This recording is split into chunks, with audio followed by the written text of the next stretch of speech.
Hey y'all, and welcome back to my channel. If you are already a member of the Slay Gang, if you're not, then make sure you go ahead and mash that subscribe button like I said before. So in this video, I'm going to be showing y'all how you can get your knotless box braids to be consistent. And this time I did not use the pre-parting method, so let's get into it. So I decided to just part as I go, and this style took me a total of 5 hours, which is really good. I'm trying to work on my speed when I do my knotless braids, so 5 hours was bomb for me. So this is how they look so far. As you can see, they're nice and consistent. Basically, when you're trying to get your knotless braids to be consistent, you want every braid to feel the same way. So as you're braiding, you should know how the braid before that felt. You want to just make sure it feels the same way that the last braid was feeling. So I stopped doing the prepping the braid hair because I was noticing like sometimes when I would prep the hair, it wasn't enough hair. So now I just pull the hair from the bundle as I go. And if it feels like I need more hair, I just add more hair to the braid until I get it to the point that it's the same as the braids that's before that braid. The key to it is you want every braid to look as close as possible to being the same. You don't want there to be big braids, then there be small braids. You want every braid to just be about the same size.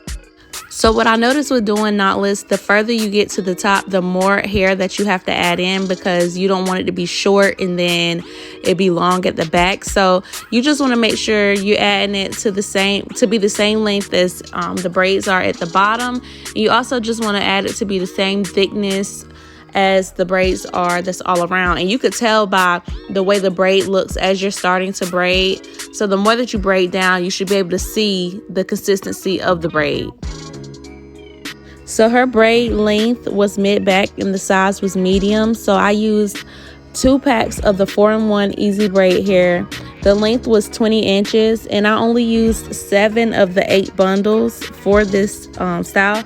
I really didn't use the whole 7. I used like 6 and 1/4 of the bundles.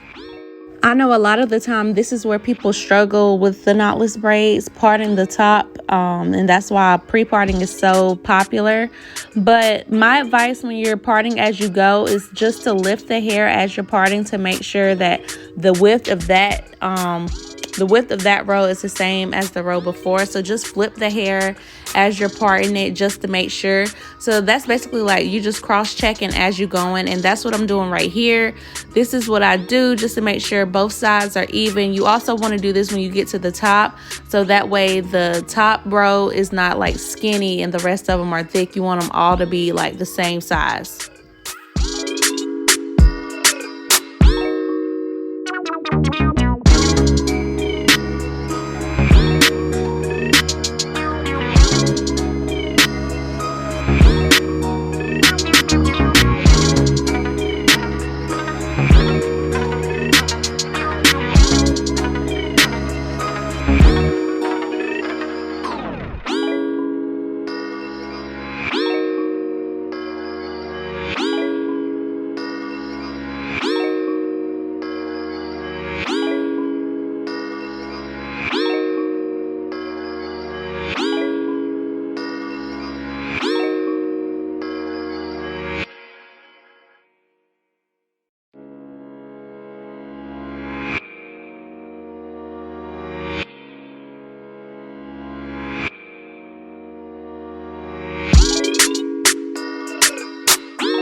So for her head, I did 2 rows at the nape, and then that's when I started going ear to ear, because as you can see, that second row started to touch the ear.